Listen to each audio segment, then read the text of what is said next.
Yo soy Eli Vázquez, soy la coordinadora política del Proyecto Transgénero, que es una organización que trabaja temas de diversidad sexogenérica desde hace 10 años en el país.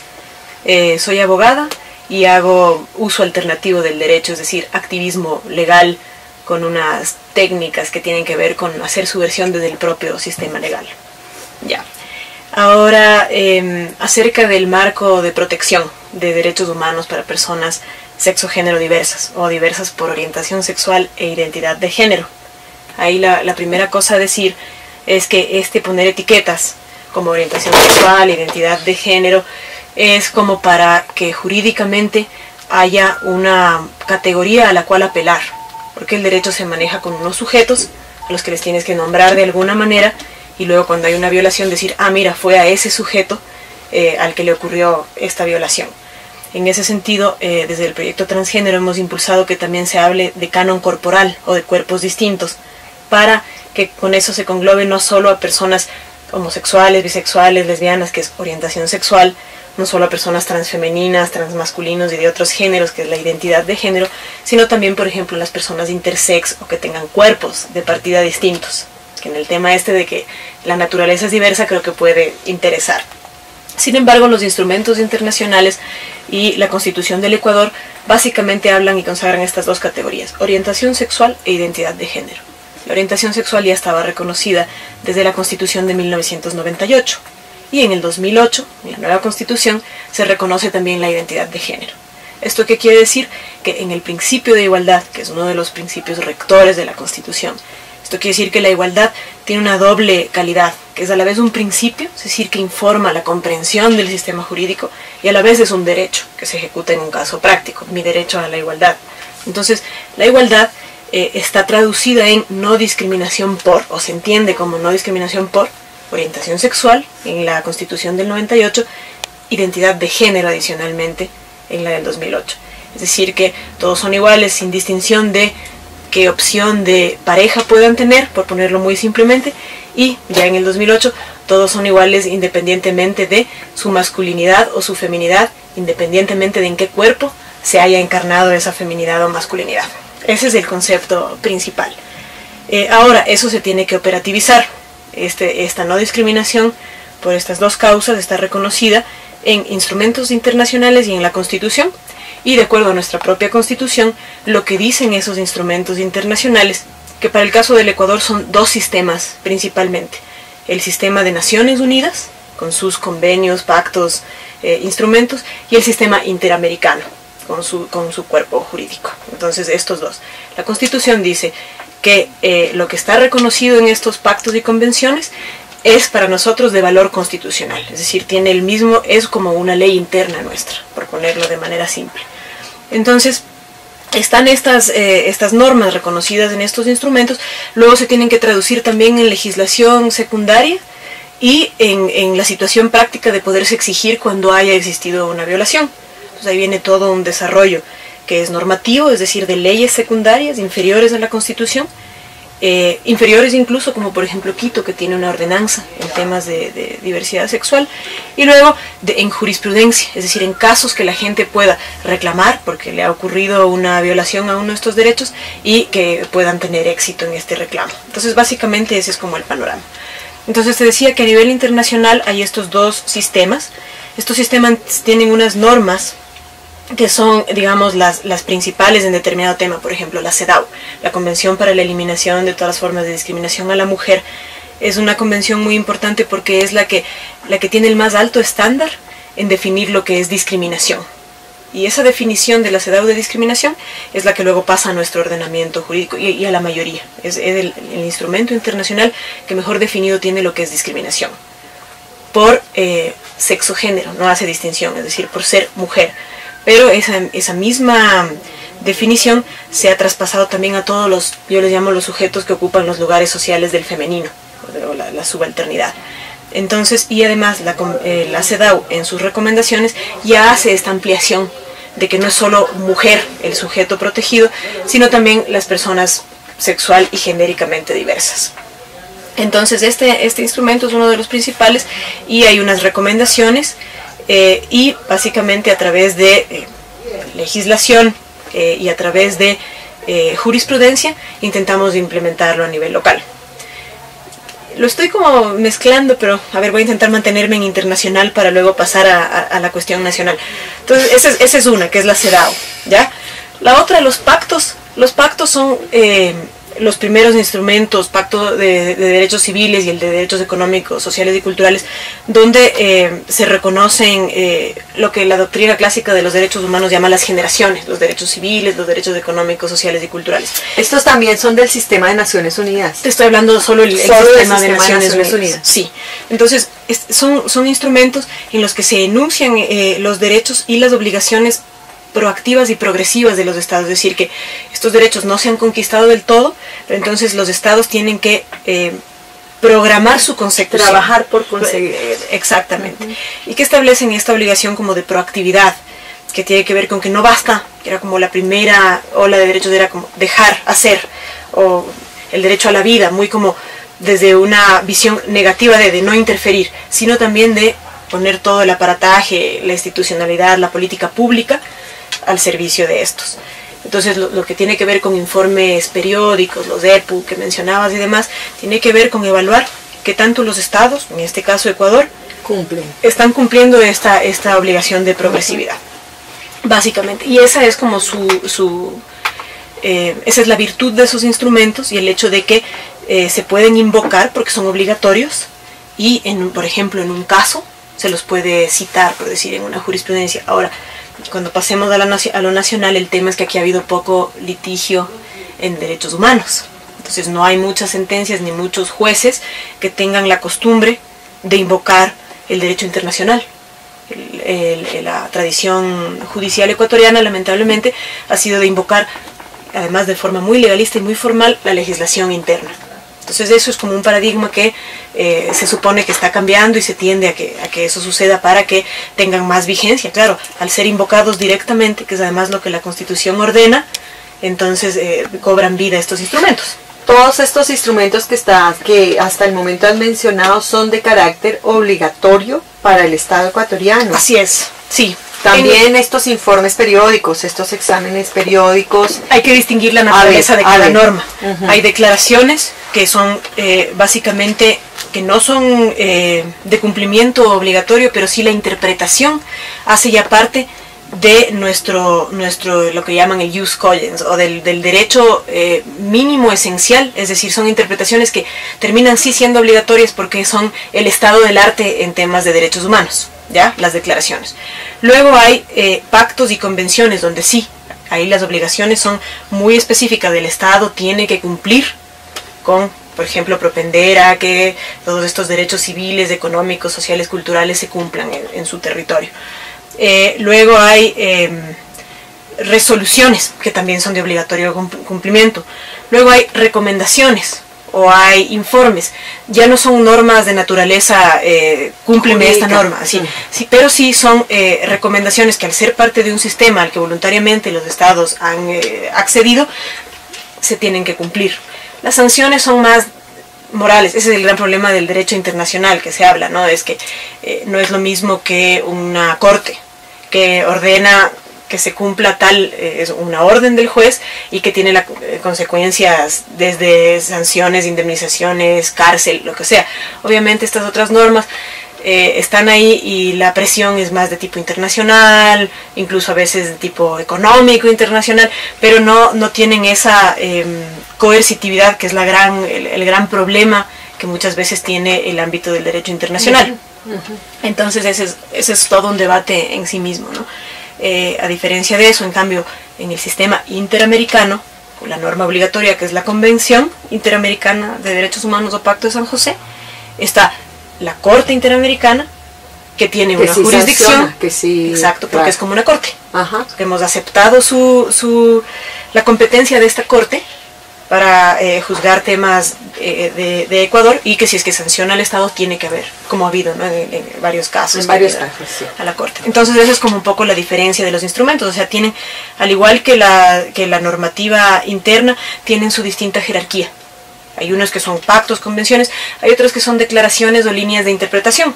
Por ejemplo, la más avanzada línea de interpretación en temas de diversidad sexogenérica, que son los principios de Yogyakarta, pero son una explicación de lo que significa orientación sexual, identidad de género y de cómo los distintos ámbitos de la vida de los sujetos, por ejemplo, los principios de Yogyakarta tocan el tema libertades civiles, el tema vivienda, el tema educación, el tema intervención corporal. Es la primera vez que se toca el asunto del derecho a intervenir y transformar el propio cuerpo. Entonces, la virtud que tiene este instrumento es que menciona y explica lo que son cada una de estas esferas de la vida de una persona sexualmente diversa y cómo el Estado debería, para respetar su libre desarrollo de la personalidad, sus derechos todos, que ya están reconocidos en pactos y convenciones internacionales, ¿qué debería hacer ese Estado? ¿Sí ves? Entonces muchos de ellos son instrumentos que lo que ayudan es a la interpretación. Ayudan a la interpretación y eso significa que eventualmente en un caso ecuatoriano, por ejemplo, en un caso ante una corte en el Ecuador, o en el diseño normativo de una ley secundaria en Ecuador, ¿sí? Pueden apelar a la explicación que es la que el derecho internacional está manejando respecto de ese tema. Esa es la idea de estos instrumentos. De los instrumentos internacionales. Exactamente. Pero pasaste por Naciones Unidas. Pero pasé por el sistema de Naciones Unidas y el otro gran sistema, hay otros también, hay también el andino, que es aún más local, y que también tiene en el pacto andino, tiene una norma, pero son básicamente la declaración de no discriminación por orientación sexual. En el sistema interamericano ha sido interesante que sí ha habido algunos casos que han llegado, no por parte de Ecuador en temas de diversidad sexual, pero de otros países que han llegado a la Corte Interamericana por temas de diversidad sexual. Por ejemplo, un caso interesante chileno que es el de las otras familias, la jueza que tiene una pareja lésbica y la tutela de los hijos, por ejemplo, temas de este estilo. Hay un caso, aunque ese no es de la Corte Interamericana, es un caso de la Corte Suprema de Costa Rica de adopción por parte de una madre trans. Entonces hay casos que también uno puede ir buscando en la jurisprudencia de los países, que algunos han llegado, digamos, a una relevancia de tipo internacional. Aquí hay un caso en Ecuador que todavía no agota el procedimiento lo interno, las vías internas, es decir, llegar a la Corte Constitucional, que es el caso Satia, y que si es que no llegara a resolverse favorablemente, tiene toda la pinta de poder pasar a la Corte Interamericana. Yeah. Entonces ahí en el sistema interamericano hay una mayor efectividad en tanto lo que decíamos, que la Corte puede juzgar casos concretos. Entonces, ese es el sistema interamericano. ¿Y hay instrumentos específicos del sistema interamericano o en el sistema interamericano se apela igual al instrumental internacional? Como tal, no hay una convención que sea sobre temas de diversidad sexogenérica en el sistema interamericano, pero está la Convención Interamericana de Derechos Humanos, que es amplia y que entonces se aplica para los casos de diversidad sexogenérica. Está una convención de violencia, la Belém do Pará, que también tiene un trasfondo feminista. Y todo instrumento que tenga un trasfondo feminista aplica temas de diversidad sexogenérica.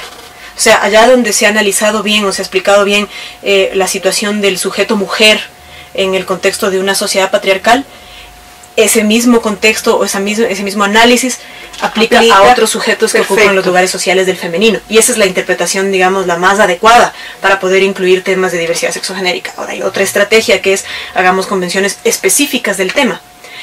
En realidad son dos estrategias jurídicas que las dos son útiles. El tener leyes que sean específicas para un tema y también el tener marcos jurídicos antidiscriminación globales. Claro, pero en lo internacional y en el sistema interamericano, el sistema ONU y en el interamericano no hay específicas... No hay una norma que sea una convención para personas de LGBT. Ok. ¿Ya? Son las que están enfocadas a género, digamos. Exactamente, y de las cuales... Indudablemente la principal, la que como te digo más ha desarrollado el concepto jurídico de discriminación es la CEDAW.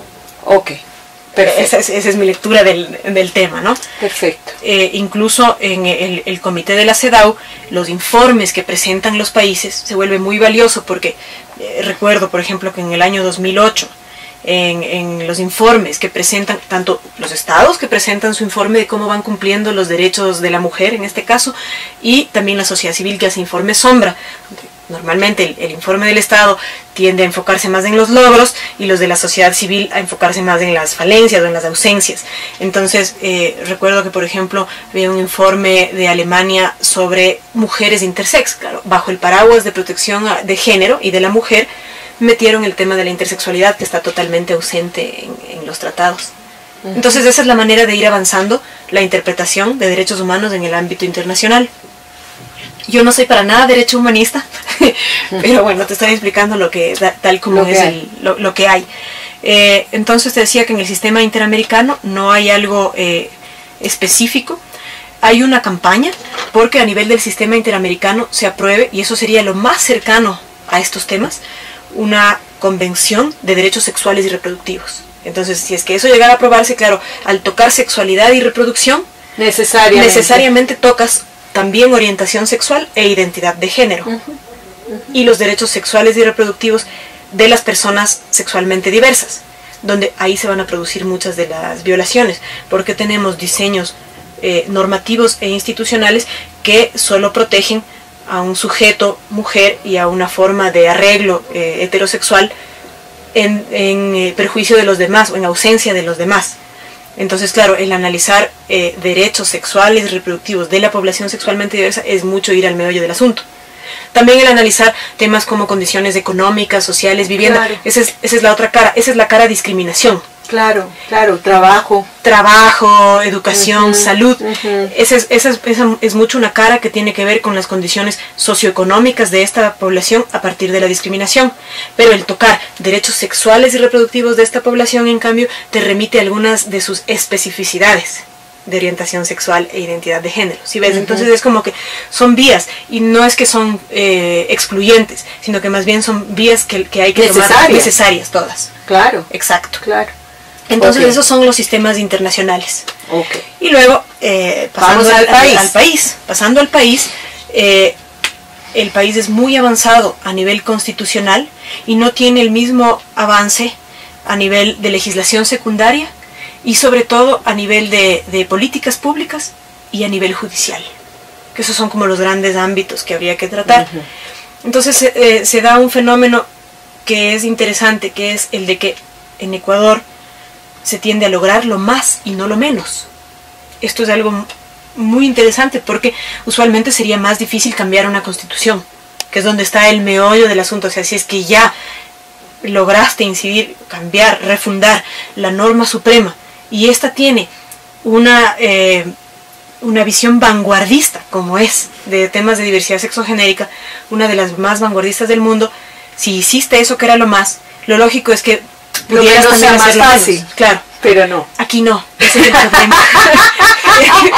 Ese es uno de los grandes problemas. A ver, muy bien, vamos entonces. Tú hablaste de 3 niveles: el jurídico con la legislación secundaria, la subordinada a la Constitución, el de política pública, y el tercero es el judicial. El judicial. El ámbito judicial. Vamos uno por uno. Está bien. A ver cómo está la cosa en el país. Sí. Bueno, ya. La Constitución, que te lo empecé diciendo, da el paso enorme de definir orientación sexual e identidad de género. Ya eso es haber reconocido unos ciudadanos y ciudadanas que son sexualmente diversos y que se cobijan bajo el marco de la igualdad. Ya eso debería ser norma suficiente en realidad. O sea, si es que se interpretara bien esa norma, hipotéticamente no haría falta nada más. Todo, o sea, para temas de familia, para temas de cualquier tema, simplemente aplicar ese principio nos lleva a la conclusión de que todos y todas tienen que acceder a las mismas instituciones y derechos. Hay legislaciones que con solo, ejemplo Brasil, que con solo esa norma tienen sentencias judiciales. En concreto pienso en una sentencia brasilera que es un caso exactamente igual al caso Satia, con una normativa constitucional que no explica lo que nuestro país explica sobre las familias diversas, pero con una interpretación judicial apegada a ese principio de igualdad, punto. Entonces ahí ves como la falencia en aplicar la Constitución directamente. Entonces está la Constitución que tiene ese reconocimiento y que luego tiene otras normas en las que muchos colectivos trabajamos durante la Asamblea Constituyente, que eso fue una oportunidad histórica, claro que del trabajo de calle, esas inquietudes de calle, de campo, de todos lados, de la sociedad civil, lleguen a Montecristi, y eso sí repercutió en que haya normas que tienen de alguna manera dedicatorio, que tienen una historia de unos colectivos sociales que las lucharon. Así es. Eso es un hecho. Y eso tiene una gran importancia, que no se puede bajo ningún concepto desmerecer. Porque lo que yo pienso es que los colectivos sociales, o nadie, una persona no se debe dejar clausurar por la Constitución, ni siquiera por sus candados. O sea, se llevó una lucha a ese espacio, y esa lucha es abierta, no es que se cerró ahí con los candados. Entonces, lo peor que un colectivo puede hacer es dejarse clausurar por la normativa. Entonces, eso por un lado. Entonces, las normas que metimos ahí fueron muy importantes, y en temas de diversidad sexogenérica, algunas de esas perlas son el reconocimiento de el derecho a escoger libremente el nombre, la libertad estética, que no tuvo solo que ver, porque obviamente la construcción estética está íntimamente ligada a la expresión de género, que está íntimamente ligada a la identidad de género. Pues ahí nos sirven, por ejemplo, los principios de Yogyakarta. Porque si es que no tengo esos principios, a lo mejor, por ejemplo, un juez que no sabe nada de los temas de diversidad sexogenérica dice, pero esto es un tema de estética o de derecho a la imagen. Pero si es que tiene los principios de Yogyakarta y dice, resulta que la expresión estética es una parte fundamental de la expresión de género. Claro. Y resulta que la expresión de género es una parte fundamental de la identidad de género. Y la identidad de género es parte de la identidad, y la identidad es parte del libre desarrollo de la personalidad. Listo, ahí tengo una ruta que los instrumentos internacionales me han ayudado a trazar. Perfecto. Básicamente. Entonces ahí ves cómo aplicas estos instrumentos, sin que me estén dando una orden cuando hablábamos del tipo de jerarquía que tienen, pero es de esa su utilidad, el saberlos invocar correctamente. Entonces, está el tema de libertad estética, está el derecho a escoger libremente el nombre, está la normativa de familias del 67 y 68 de la Constitución, que conforman un todo muy importante en la comprensión de las familias en dos sentidos. Una, en el reconocimiento específico de la unión de hecho, como una institución género neutra. No es que existe una unión de hecho heterosexual y otra unión de hecho homosexual. Que existen las uniones de hecho. Exacto. Punto. Que eso es distinto de otros sistemas jurídicos que establecen más casilleros. Ejemplo, Inglaterra. Inglaterra tiene de hecho tiene solo el matrimonio para heterosexuales y la unión de hecho o el civil partnership de ellos para tema civil, para temas homosexuales. Entonces, en nuestra unión de hecho es eso, es una institución abierta a todo tipo de parejas, solo parejas, hablando otra vez de Brasil, que he estudiado mucho últimamente porque estamos haciendo una cosa binacional. Ellos tienen también reconocimientos de multiplicidad, no solo dos personas, que eso ya es otro tipo de interpretación. Entonces, pero al menos está esa norma, está el 67, que para mí es el máximo avance en temas de diversidad familiar, y que ahí se ve que es el sector feminista y transfeminista que llevó esa norma a la Constitución, que es el reconocimiento de la familia en sus diversos tipos. Sí. Y que no es solo el sector transfeminista, sino además una adecuada alianza con otros colectivos sociales, como en este caso los migrantes. Esto es un ejemplo muy interesante de cómo las agendas se cruzan. Sí. Y un ejemplo de coaliciones muy importante. Y mientras más se cuaje un tema de coalición en una norma, en este caso en una norma constitucional, más amplia es la protección. Eso es evidente. Entonces ahí ves que se necesitan unas instituciones muy específicas y también otras muy amplias. Entonces en ese reconocimiento de la diversidad familiar, para mí la gran virtud es que se trasciende la idea de que la familia está constituida solamente por vínculos de patrimonio y de sangre. Es decir, nuestra Constitución da ese paso. Y eso debería significar muchísimas cosas a nivel de legislación secundaria, de política pública y en lo judicial. O sea, si es que hay una Constitución que trascendió de la familia, de la propiedad y de la sangre, el caso Satia no debería ser una cuestión. Sería solamente coger y aplicar el artículo constitucional adecuadamente interpretado. Entonces ese es un logro tremendo de la Constitución. Y hay otros artículos, por ejemplo, los más relevantes desde tu punto de vista en la Constitución. Bueno, son los de igualdad, orientación sexual e identidad de género, que es el artículo 11, número 2. Todo el tema de identidad, que es lo que te decía del derecho a escoger libremente el nombre, la libertad estética, la protección de la identidad personal y familiar, perfecto. Identidad, familias, que son el 17, ¿no? Que es el 67 y 68. 67 y 68. Porque se deben leer como sistemas que están en la Constitución. Perfecto, sí, perfecto. Grupos de artículos. Okay. Esos para mí son los más relevantes. Okay. Luego hay cuestiones que también son logros de colectivos específicos, como por ejemplo el artículo 77, número 14 de la Constitución, que borra esta posibilidad que históricamente se usó, sobre todo contra poblaciones trans callejeras, de aplicar discriminatoriamente secciones del Código Penal. Entonces es la prohibición de aplicar abusiva o discriminatoriamente las contravenciones y otras normas, digamos, porque muchas veces lo que ha ocurrido y en lo que se concentran muchas luchas es como en las grandes normas, en llegar al sistema interamericano, en la Constitución, en la legislación más importante, pero luego hay una normita que es una contravención, que es una ordenanza de un municipio, de la cual se agarran las... Exacto. Ajá. Entonces, las prácticas concretas. Las prácticas concretas están muchas veces en ese nivel despreciado por muchos tipos de activismo, al que la práctica mía al menos me dice que hay que prestarle particular atención. Y muchas veces hay ciertas luchas que se pueden infiltrar más bien desde abajo hacia arriba. Entonces a veces muchas veces la práctica de derecho humanista, que está bien, o sea, ir a eso, al sistema interamericano, no es una cosa excluyente. No es excluyente, pero a veces es lo que te digo, que hacemos lo más y no lo menos, y hay una tradición de que sea así, lo más y no lo menos. Entonces, están ese tipo de logros también. Entonces, tienes una Constitución que es muy vanguardista en los temas de diversidad sexogenérica, y luego tienes unos intentos de legislación secundaria, que la mayoría han sido intentos y muy pocos se han concretado. ¿Cuáles se han concretado? La lucha por tipificar los delitos de odio se concretó. Fue una lucha que duró 5 años, que empezó en el 2004. Se presenta el primer proyecto de ley para sancionar delitos de odio por orientación sexual e identidad de género, y se logra aprobar una normativa así en el 2009. Es decir, ya con el marco constitucional nuevo, que fue lo que aceleró esta posibilidad. Y luego tienes otros intentos, por ejemplo, en el año 2000 hubo un proyecto... O sea, ¿concretarse solamente esta? Yo creo que como norma así específica, se concreta eso, se concreta en una normativa que es administrativa de registro civil el derecho al cambio de nombre. Perfecto. Se concreta en una ordenanza municipal en Quito, lo que es la obligación de que existan políticas locales, en este caso del municipio de Quito, que creen una ciudad incluyente. Esas son 3 normas formales. Las únicas 3 que yo conozco, que es donde se concretan temas de diversidad sexual. Proyectos de ley, varios. En el año 2000, proyecto de Código de Familias, que sin tener la definición actual constitucional, extremadamente vanguardista, que consagraba la unión de hecho, obviamente no se logró, se tuvo que lograr por vía constitucional después.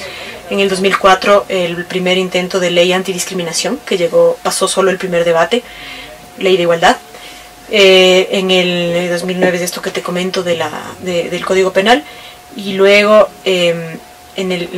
a través de la propia Comisión de Transición hay esta ley que además es obligatorio que llegue a existir un marco jurídico para la institucionalidad de género y para la igualdad de género, y es la ley de igualdad, pero que todavía no. Eso, y luego hay un proyecto de ley de reformas a la ley de registro civil en temas trans y en temas también de parejas del mismo sexo, de operativizar un poco más el tema de las familias diversas. Eso es lo que hay a nivel de legislación y normativas secundaria y ordenanzas y normas en este caso de registro civil que te mencioné. Y luego a nivel de política pública. A nivel de política pública tampoco hay programas que sean específicos para los temas de diversidad sexogenérica, pero hay varios ministerios que están empezando proyectos pilotos en el tema.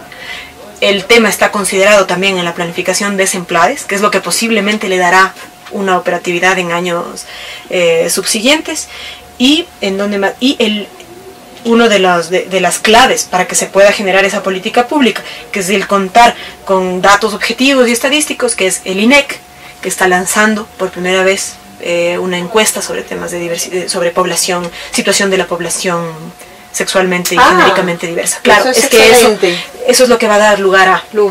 Okay. Así es, Perfecto. Política pública. ¿Y en lo judicial? Y en lo judicial falta todo por andar. El único tema en el que hay una resolución favorable es en temas trans, que es una sentencia de una acción de protección interpuesta por una ciudadana trans en el año 2009, que es el caso Estrella Esteves, donde con una sentencia que usó los principios de Yogyakarta, que usó la interpretación correcta de sexo y género, o sea, nuestro marco constitucional actual, el derecho a escoger libremente el nombre, el derecho al libre desarrollo de la personalidad, se concedió un cambio de sexo a una ciudadana trans femenina. Y ese es como el caso paradigmático, el logro máximo que se ha dado. Luego ha habido organizaciones que han interpuesto reclamos judiciales, pues una práctica muy incipiente que se debería estar bombardeando, como se hizo en Colombia con la tutela, que a punta de tutelazo se consiguieron un montón de cosas, obviamente con una corte constitucional que debería ser más ambiciosa y simplemente más atreverse a aplicar la Constitución, nada más. Entonces yo creo que ese es como el ámbito en el que falta todo, el ámbito del activismo judicial. Hay un caso interesante que es el que he mencionado, que es el caso Satia, que va a llegar a la Corte Constitucional y vamos a ver qué es lo que pasa. Y esos básicamente, o sea, han sido reclamos en pareja, del mismo sexo y filiación, que es el tema de reconocimiento de una hija, y en identidad de género. Son los dos tipos de casos que han llegado a las Cortes. Pero, por ejemplo, no ha habido un caso importante en, por ejemplo, discriminación laboral, o educación, o salud, claro, que eso sería tan posible interponer. Por ejemplo, un sector de la población trans, por ejemplo, que interpusiera una acción de protección, por ejemplo. ¿Y por qué? No sé por qué no se usa todavía suficientemente el mecanismo porque yo judicial. Uno puede leer que el aparato judicial, los jueces, las cortes, qué sé yo, todavía están, tomados por otros patrones, por otros modos de hacer justicia y no sé qué más. Pero del lado de la población misma, y sus demandas y sus iniciativas, falta una cultura de activismo judicial. No se ve lo judicial como una alternativa. No se ve y no les culpo. Nunca estuvo disponible. Claro.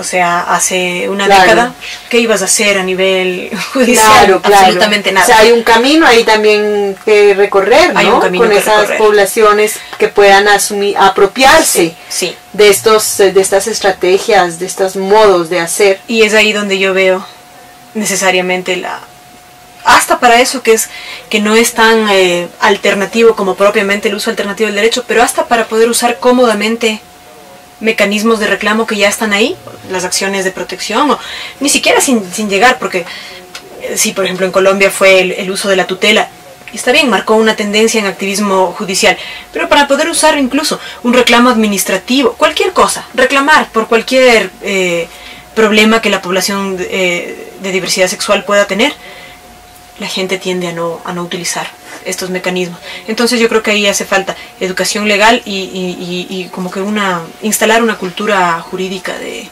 reclamo. Claro. Sí, saber que el campo judicial es también un campo de lucha social. No se lo ha visto de esa manera. El momento en que se vea esa potencialidad. En síntesis, no hay mucho en el país, aunque hay mucho. Hay mucho porque es la Constitución, nada más y nada menos. Hay lo más y no hay lo menos. Pero no hay mucho porque en los otros niveles donde esta Constitución se concreta, se tendría que concretar, falta todavía un camino muy largo. Sí. Para dejar eso que es una generalidad, pero para también aterrizar en un tema muy concreto que podría operativizar, a mí me parece que es de vital importancia el marco de la Ley de Igualdad. Porque el marco de la ley sería, desde tu punto de vista, el desafío mayor en este momento. Más que no quisiera categorizar de cuál desafío, porque tal vez la pequeña lucha de la reforma al registro civil, que es más acotada, también dice grandes cosas sobre la diversidad sexogenérica y, como te digo, y la lucha en una comisaría, también, y en la calle también. Pero en la Ley de Igualdad el tener un aterrizaje de esto, de los principios de la CEDAW y de los principios de la Constitución, en una ley que te dice cuando se produce un acto discriminatorio por orientación sexual, identidad de género, por sexo, por género, por ser mujer, por ser trans, por ser homosexual, por lo que sea, puedes hacer ABC, o sea, este es el camino, y es un procedimiento expedito, que es abreviado, donde, por ejemplo, en el proyecto de ley de igualdad se invierte la carga de la prueba, que quiere decir que no es el presunto discriminador, sino el presunto discriminado el que tiene que, o sea, es el presunto discriminador el que tiene que probar que no discriminó. Eso ya te cambia las reglas. Completamente la lógica. Claro. El tener eso que son aspectos operativos que aterrizan ese principio de igualdad, falta.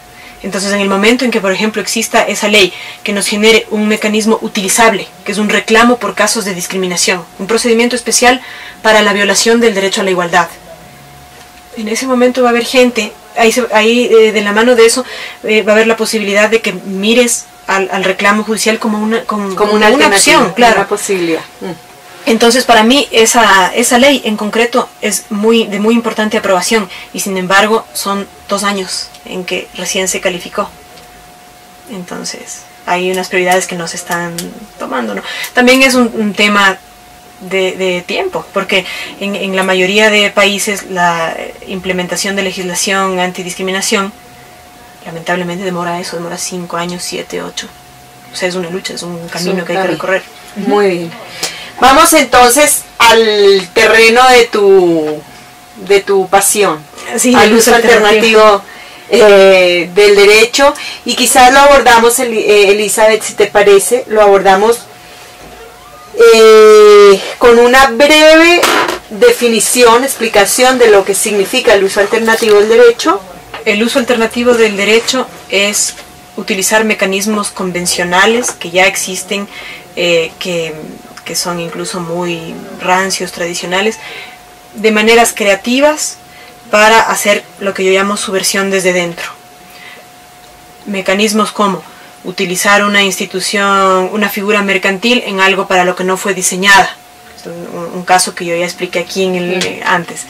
El litigio estratégico, que eso lo compartimos también con las luchas de derechos humanos, el hacer un caso nuevo, paradigmático, que pueda generar avances a nivel de interpretación judicial o cuestiones por el estilo. El aplicar cosas como el pluralismo jurídico en temas para los que no ha sido aplicado antes, el usar vacíos, contradicciones, fallas en el sistema contra el propio sistema. Eso es el uso alternativo del derecho.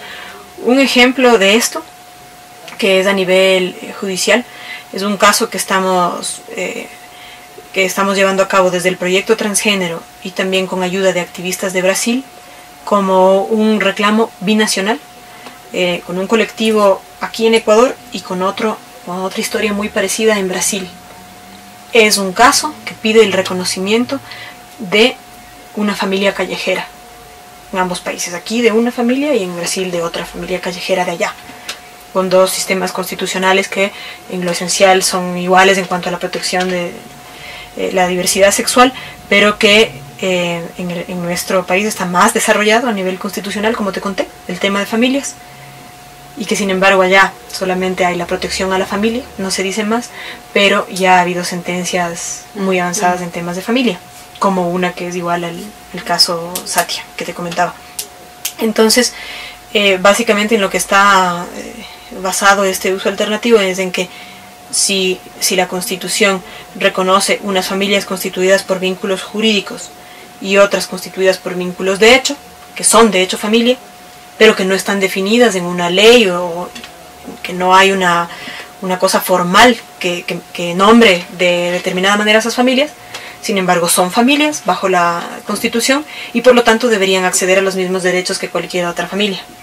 Entonces, las chicas que reclaman el reconocimiento de su familia callejera son 2 hermanas de calle, 2 trabajadoras sexuales trans, que ante la ley son 2 hombres.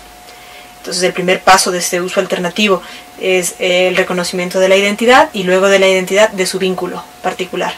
Entonces, Normalmente nos hemos concentrado en reconocer parejas distintas o como un tipo de familia basada en vínculos sexuales, de que hay algún tipo de relación de pareja entre las personas. En este caso son hermanas. Son hermanas, pero son hermanas de calle. De calle. Se hicieron hermanas en la calle. Exactamente, y por lo tanto su parentesco es un parentesco de tipo cultural y no consanguíneo.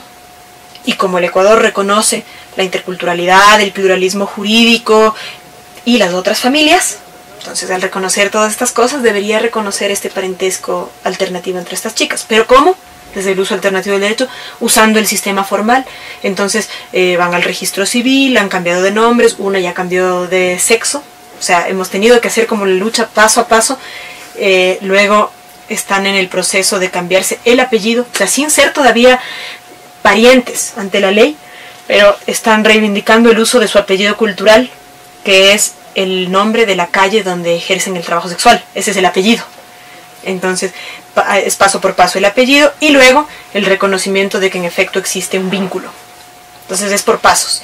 Y lo mismo que se hace por pasos aquí, se hace por pasos en Brasil, con su sistema. En Brasil, por ejemplo, no hay un sistema administrativo para el cambio de nombre y uno judicial para el cambio de sexo. Allá se resuelve en paquete, nombre y sexo a la vez. Entonces allá tienen que hacer nombre y sexo en un reclamo, en otro apellido y en otro familias. Acá en cambio usando cada uno de los sistemas y viendo cuánto da de sí, y tenemos la inquietud de que posiblemente en el nivel del reconocimiento del vínculo, que es lo más importante, tal vez Brasil va a ser más una aplicación más correcta de su constitución y de los instrumentos internacionales que compartimos entre Brasil y Ecuador, porque estamos bajo los mismos sistemas, el de Naciones Unidas y el interamericano.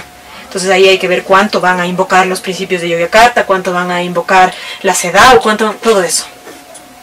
¿Y en qué punto está el proceso? El proceso está en el cambio de... Ya se hicieron los cambios de nombre, el cambio de sexo en una de las personas, y estamos en el proceso del cambio de apellido. Y allá están en nombre y sexo a la vez. Ya, y apuntan hasta reconocimiento de la familia, sí. De la familia, claro, como familia. Sí, exacto. Ya. Pero ya deben entrar siendo al menos estas dos chicas que son dos mujeres que tienen el mismo apellido. Y luego pasan a decir, bueno, tenemos esta situación porque somos hermanas de calle y tal. Versus que desde el principio fueran dos señores ante la ley, era más difícil. Entonces por eso lo estamos haciendo paso a paso, y también lo hacemos paso a paso porque entonces el uso alternativo del derecho, a su paso por cada uno de los sistemas o de las instituciones, va dejando una lección. Va dejando una lección. ¿Da como para sentar precedentes? Claro, claro, claro, totalmente. O sea, claro, si sucede una vez, ya puede suceder muchas veces. Claro, porque se interpretó de una manera lo que significa parentesco, lo que significa hermana, lo que significa mujer, lo que significa familia. Ok, es que esto me parece muy importante porque al ir haciéndolo así y en cada, digamos, instancia ir sentando precedentes, lo que ustedes los abogados llamarían crear jurisprudencia. Sí, y es un ejercicio didáctico.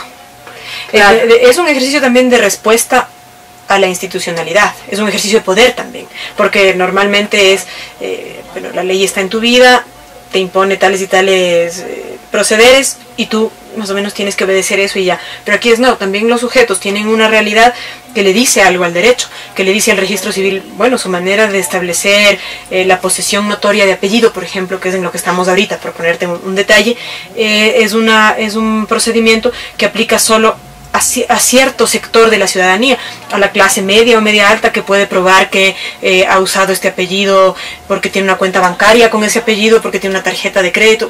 Pero una familia callejera no. Yo voy a probar que tengo este apellido porque yo me paro aquí cada noche. Claro. Y la única manera en que lo puedo probar es porque mis otras compañeras de calle son las testigos de que esto es así. Ajá. Y son las únicas testigos. Ajá. Entonces estoy diciéndole al derecho que también su sistema probatorio, procesal, etcétera, es excluyente. Entonces en cada lugar voy también generando una pequeña lección.